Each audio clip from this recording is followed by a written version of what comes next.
तो चलिए चर्चा को शुरू करें, उससे पहले जान लेते हैं आज का शुभ मुहूर्त।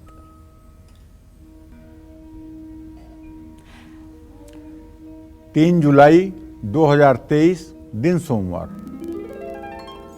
आज आषाढ़ शुक्ल पक्ष की पूर्णिमा तिथि है शाम 5:08 तक। इसके बाद श्रावण कृष्ण पक्ष की प्रतिपदा तिथि शुरू हो जाएगी। मूल नक्षत्र सुबह 11:02 तक। इसके बाद पूर्वाषाढ़ नक्षत्र शुरू होगा। ब्रह्मयोग दोपहर 3:45 तक। इसके बाद इंद्र योग शुरू होगा। आज गुरु पूर्णिमा है और आषाढ़ की पूर्णिमा है, इसको आषाढ़ी भी कहते हैं। आज व्यास पूजा का विधान है। आज राहु काल रहेगा सुबह 7:30 बजे से 9 बजे तक। जय मां विंध्यवासिनी। तो चलिए अब आगे बढ़ते हैं और राशि अनुसार अब चर्चा की शुरुआत करते हुए बात करते हैं मेष राशि की। यानी मेष राशि वालों को अपनी किस्मत का साथ पाने के लिए आज गुरु पूर्णिमा पर कौन से खास उपाय करने चाहिए, चलिए जानते हैं पंडित जी। पंडित जी बताइए मेष राशि वालों के लिए। देखिए, मेष राशि के जातकों से कहना चाहूंगा कि इस साल गुरु पूर्णिमा पर जो आपका ग्रह गोचर है उसमें बृहस्पति आपकी ही राशि में स्थित है।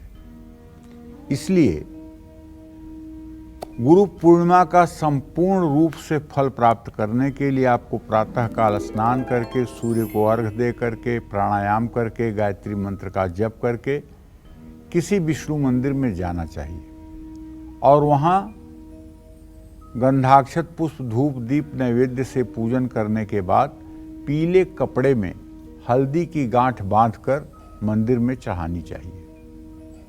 गुरु ग्रह शुभ फल दे, इसके लिए गुरु पूर्णिमा पर किसी मंदिर निर्माण में भी अपना सहयोग देना चाहिए या मंदिर में कुछ दान करना चाहिए। चने की दाल, हल्दी की गांठ, पीले फूल और देसी घी का भी दान आपके लिए कल्याणकारी होगा। जय मां विंध्यवासिनी। चलिए तो अब आगे बढ़ते हैं और बारी आती है वृषभ राशि वालों की। तो वृषभ राशि वाले अपने दुखों का अंत चाहते हैं, तो आज गुरु पूर्णिमा पर इन्हें कौन से उपाय करने चाहिए, क्या दान करना चाहिए, चलिए ये भी पंडित जी से जानते हैं। पंडित जी, वृषभ राशि के लिए क्या कहेंगे आप? देखिए, वृषभ राशि के जातकों का इस गुरु पूर्णिमा पर जो ग्रह गोचर है ना, वो ये है कि आपके 12वें भाव में बृहस्पति राहु के साथ है और आपका राशि स्वामी गुरु पूर्णिमा पर तृतीय भाव में गोचर कर रहा है।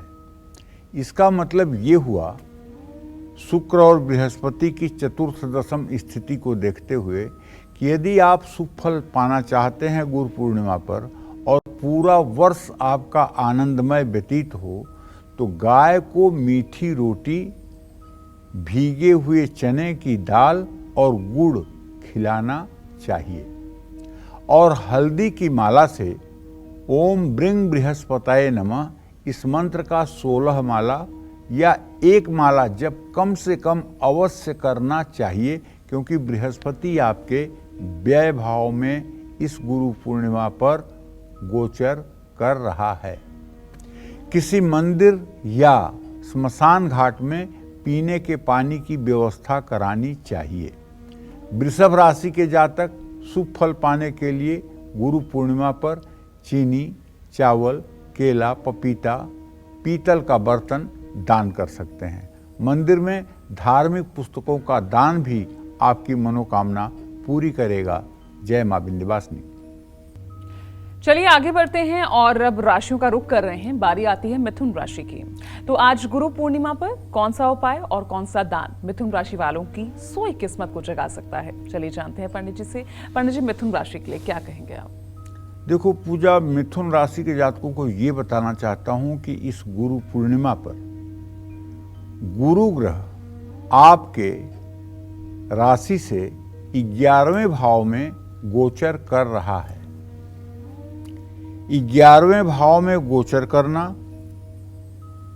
और आपके 10वें भाव का स्वामी होना इस बात का संकेत है कि यदि आप शुभ फल चाहते हैं तो इस गुरु पूर्णिमा पर श्री हरि विष्णु की विधिवत पूजा करें और बेसन के लड्डुओं का भोग लगाएं, पीपल के पेड़ के नीचे सरसों के तेल का दिया जलाएं, किसी अनाथालय में या किसी अंध विद्यालय में चने की दाल का दान करें, गायत्री मंत्र से संबंधित पुस्तकों का दान करें, शिवलिंग पर गन्ने के रस से अभिषेक करें। जय मां विंध्यवासिनी। चलिए आगे बढ़ते हैं, बात अब कर लेते हैं कर्क राशि की। तो आज गुरु पूर्णिमा है और ऐसे में कर्क राशि वालों को अपनी किस्मत का साथ पाने के लिए कौन से उपाय अवदान करने चाहिए, चलिए पंडित जी से जान लेते हैं। बताइए पंडित जी, कर्क राशि के लिए। देखिए, कर्क राशि के जातकों को बताना चाहूंगा कि अगर ट्रांजिट ग्रह गोचर देखा जाए तो आपके दसम भाव में बृहस्पति इस समय गोचर कर रहा है। बृहस्पति की उच्च राशि कर्क राशि होती है। ऐसे में अगर आप चाहते हैं कि इस गुरु पूर्णिमा पर आपकी सोई हुई किस्मत जग जाए, आपके दुखों का अब अंत हो जाए, तो आपको चाहिए कि इस गुरु पूर्णिमा पर गुरु, ब्राह्मण और अपने बुजुर्गों का आशीर्वाद लीजिए। शिव मंदिर में चने की दाल, उड़द की दाल के बड़े और देसी घी का दान करिए। शिव मंदिर में बैठकर गुरु गायत्री मंत्र का यथासंभव जप करिए। जय मां विंध्यवासिनी। चलिए अब बात कर लेते हैं सिंह राशि की। तो अपनी किस्मत चमकाने के लिए सिंह राशि वालों को आज गुरु पूर्णिमा पर किस चीज का पाठ करना चाहिए, कौन सा मंत्र जपना चाहिए और किस चीज का दान करना चाहिए, चलिए जानते हैं पंडित जी से। पंडित जी, सिंह राशि। देखिए, सिंह राशि के जातकों को बताना चाहूंगा कि ग्रह गोचर ये कह रहा है भैया कि आपके नवम भाव में इस समय बृहस्पति गोचर कर रहे हैं। नवम भाव जो होता है वो धर्म का ही भाव होता है। धर्म के भाव में बृहस्पति का गोचर है, आप देख सकते हैं, और आपके राशि में मंगल की स्थिति बनी हुई है। अगर ये मंगल और बृहस्पति का कॉम्बिनेशन देखा जाए तो बृहस्पति की पूरी दृष्टि आपके राशि पर बन रही है। तो इसलिए ये गुरु पूर्णिमा तो आपके लिए खास है और इसे और खास बनाने के लिए आपको विष्णु सहस्र नामावली का आपको पाठ करना चाहिए और शिव मंदिर या शिवालय में बैठकर गुरु गायत्री मंत्र का भी जप करना चाहिए।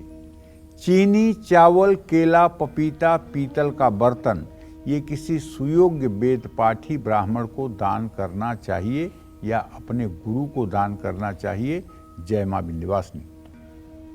चलिए सिंह राशि के बाद अब कन्या राशि के लिए बात कर लेते हैं। आज गुरु पूर्णिमा पर कौन से उपाय और दान कन्या राशि के लोग करें जिससे उनकी सभी परेशानियों का अंत हो जाए, तो चलिए जानते हैं पंडित जी से। पंडित जी, कन्या राशि के लिए क्या कहेंगे आप? देखिए, कन्या राशि के जातकों को ये कहना चाहूँगा कि जो ग्रह गोचर बृहस्पति का इस गुरु पूर्णिमा पर है वो ये कि आपके अष्टम मृत्यु स्थान में बृहस्पति का गोचर हो रहा है। कुछ गुरु पूर्णिमा आपके लिए कम शुभ फलदायी है ट्रांजिट के हिसाब से, इसलिए इस अशुभ परिस्थिति को शुभ परिणाम के रूप में परिवर्तित करने के लिए आपको किसी विष्णु मंदिर में, राम मंदिर में, कृष्ण मंदिर में जाकर के उनकी विधिवत पूजा उपासना करनी चाहिए और पीले कपड़े में हल्दी की गांठ बांध करके विष्णु मंदिर में समर्पित करना चाहिए। पीले फलों का दान करना चाहिए और अपने मुख्य द्वार पर दोनों तरफ, प्रवेश द्वार पर दोनों तरफ हल्दी से स्वास्तिक का चिन्ह बनाना चाहिए और उसकी पूजा करनी चाहिए। और आज गुरु पूर्णिमा पर हो सके तो अपने गुरु गृह, गुरु के घर जाकर के गुरु का आशीर्वाद भी लेना चाहिए। जय मां विंध्यवासिनी। चलिए अब आगे बढ़ते हैं और अब बात तुला राशि की कर लेते हैं। तुला राशि वाले आज गुरु पूर्णिमा पर कौन से उपाय और दान करके अपना भाग्य संवार सकते हैं, आइए जानते हैं पंडित जी से। पंडित जी बताइए तुला राशि के लिए। देखिए, तुला राशि वालों को तो यही कहूंगा कि आपके 7वें भाव में बृहस्पति गोचर कर रहा है, गुरु ग्रह गोचर कर रहा है इस गुरु पूर्णिमा पर, लेकिन है तो वो राहु के साथ, इसलिए आपको थोड़े उपाय करने की जरूरत तो पड़ेगी। ऐसे में केले के पेड़ पर हल्दी मिला हुआ जल चढ़ाइए, गायत्री मंत्र का जप करिए, ओम क्लीम कृष्णाय नमः का जप करिए, गुड़, काली उड़द, पीले फूल, पीतल की बांसुरी, ये सब चीज़ें आप कृष्ण मंदिर में दान कर सकते हैं। अपने मुख्य द्वार के अंदर की तरफ एक पीतल की बांसुरी लटका सकते हैं। इन सब चीज़ों से आपके घर का वास्तु दोष भी दूर होगा, आपके घर की नकारात्मक ऊर्जा भी दूर होगी और आपके घर में वृद्धि भी होगी। जो लोग निरंतर अपने घरों में देवी देवताओं की पूजा उपासना करते हैं, वो लोग निश्चित रूप से एक सुखमय जीवन व्यतीत करते हैं। यतो धर्मः ततो जया। जहाँ धर्म है भैया, वहीं जय है। कोई पाप करके, अनाचार और दुराचार करके, अशुभ कर्म करके यदि आज सुखी है तो उसकी नकल मत करिए, क्योंकि कल उसका विनाश सुनिश्चित है। हरिश्चंद्र को भले शमशान घाट पर बिकना पड़ता है, सीता को भले अशोक वाटिका में बैठना पड़ता है, लेकिन अंत में उनकी यश कीर्ति की पताका फहराती है।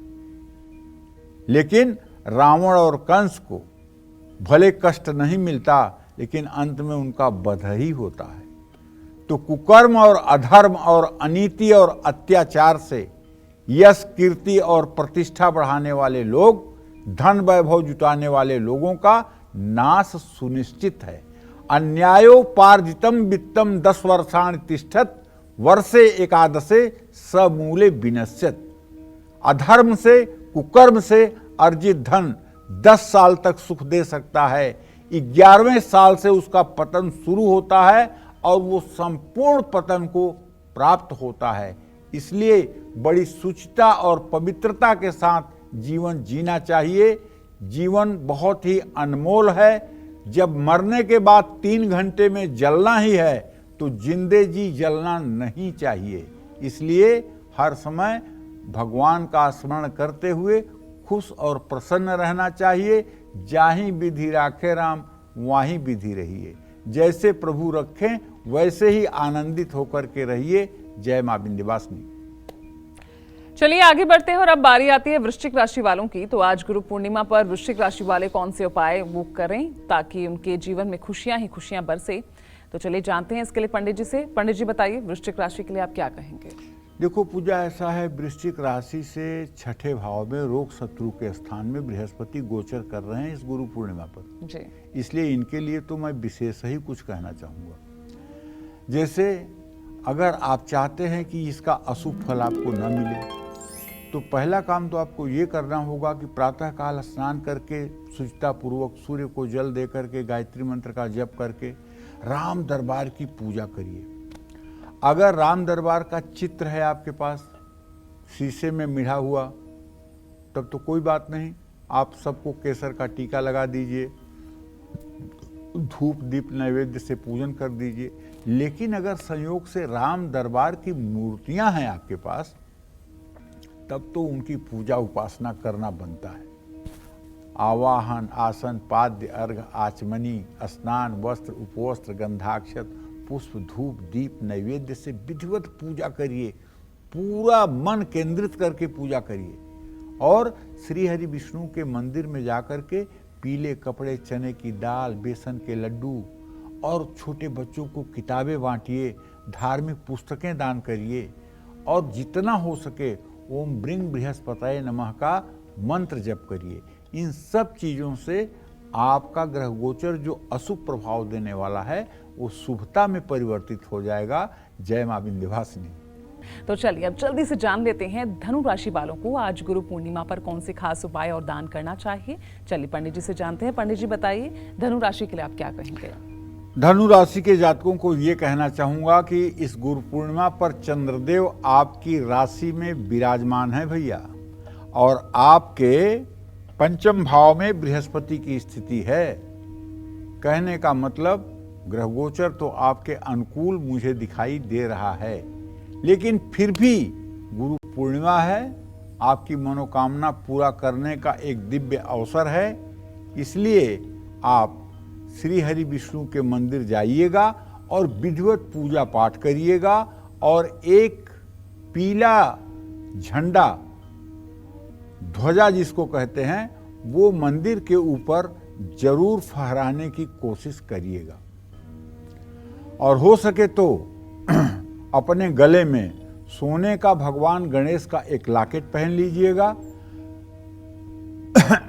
और यदि सोने का लॉकेट न पहन सकें तो गणेश रुद्राक्ष भी धारण कर सकते हैं। अपने घर के ईशान कोण यानी नॉर्थ ईस्ट के दिशा में मंदिर बना करके दक्षिणावर्ती शंख और कौड़ियां रख दीजिएगा। किसी पुस्तकालय में अर्थशास्त्र, व्याकरण और संस्कृत की किताबें लोगों के कल्याण के लिए दान करिएगा। जय मां विंध्यवासिनी। चलिए, धनु राशि के बाद मकर राशि के लिए जान लेते हैं कि आज गुरु पूर्णिमा पर मकर राशि वाले कौन से खास उपाय उन्हें करने चाहिए जिससे इनके जीवन में भी खुशियों की बरसात हो। चलिए जानते हैं पंडित जी से। पंडित जी, मकर राशि। देखिए, मकर राशि के जातकों को यही कहना चाहूंगा कि आपके सुख स्थान में बृहस्पति विराजमान है, तो ऐसे में आज मकर राशि के जातक पूर्णिमा पर अनाथ और जिनका पोषण ठीक से नहीं हो रहा है, ऐसे बच्चों को केसर मिला हुआ मीठा दूध बंटवाएं। स्वयं सुबह शाम गायत्री मंत्र का जप करें, अपने गुरु का ध्यान करें, काली उड़द, केला, हल्दी और तांबे के बर्तन का दान करें। इससे निश्चित रूप से इनकी मनोकामना पूरी होगी। जय मां विंध्यवासिनी। और मकर राशि के बाद अब बात कुंभ राशि की। आखिर आज कुंभ राशि वालों को गुरु पूर्णिमा पर किसकी पूजा करनी चाहिए, क्या उपाय करना चाहिए और क्या दान करना चाहिए? चलिए पंडित जी से जानते हैं। पंडित जी, अब बारी आती है कुंभ राशि की। कुंभ राशि से तृतीय भाव में इस समय बृहस्पति का ग्रह गोचर है। ऐसे में अगर आपके घर में शालिग्राम की शिला है, शालिग्राम की शिला गंडकी नदी नेपाल में पाई जाती है और कहते हैं कि शालिग्राम जिस जल से स्नान करते हैं, जिस पंचामृत में उनका स्नान कराया जाता है, वो पंचामृत या वो चरणामृत पीने वाला कभी अकाल मृत्यु का शिकार नहीं होता है। तो आप शालिग्राम की पूजा करिएगा और तुलसी जरूर चढ़ाइएगा। शालिग्राम के शिला की एक पहचान ये भी है कि तुलसी का पत्ता शालिग्राम की शिला के साथ चिपक जाता है। मछलियों को मूंग, चना और उड़द की दाल के आटे की गोलियां बनाकर डालिएगा। घर के ईशान कोण नॉर्थ ईस्ट की दिशा में पीली धातु के कुबेर और गणेश यंत्र की स्थापना भी कर सकते हैं, उसकी पूजा उपासना भी शुरू कर सकते हैं। जय मां विंध्यवासिनी। चलिए अब बात मीन राशि की कर लेते हैं। यानी आज मीन राशि वालों को गुरु पूर्णिमा पर किसकी पूजा करनी चाहिए, इन्हें क्या उपाय और दान करना चाहिए? चलिए पंडित जी से जानते हैं। पंडित जी, मीन राशि। मीन राशि का तो स्वामी बृहस्पति है, आपको पता ही है। तो मीन राशि से द्वितीय भाव में बृहस्पति राहु की जो स्थिति है, इस दुर्योग से बचने के लिए आपको भगवान श्री हरि विष्णु की पूजा और अपने गुरु की पूजा के साथ साथ ब्राह्मणों को पीले वस्त्र दान करना चाहिए। रामचरितमानस पुस्तक का दान करना चाहिए। पीतल के बर्तनों का दान करना चाहिए। किसी पुस्तकालय को बनवाने में मदद करना चाहिए और जितना हो सके राम नाम लिखना चाहिए। जय मां विंध्यवासिनी।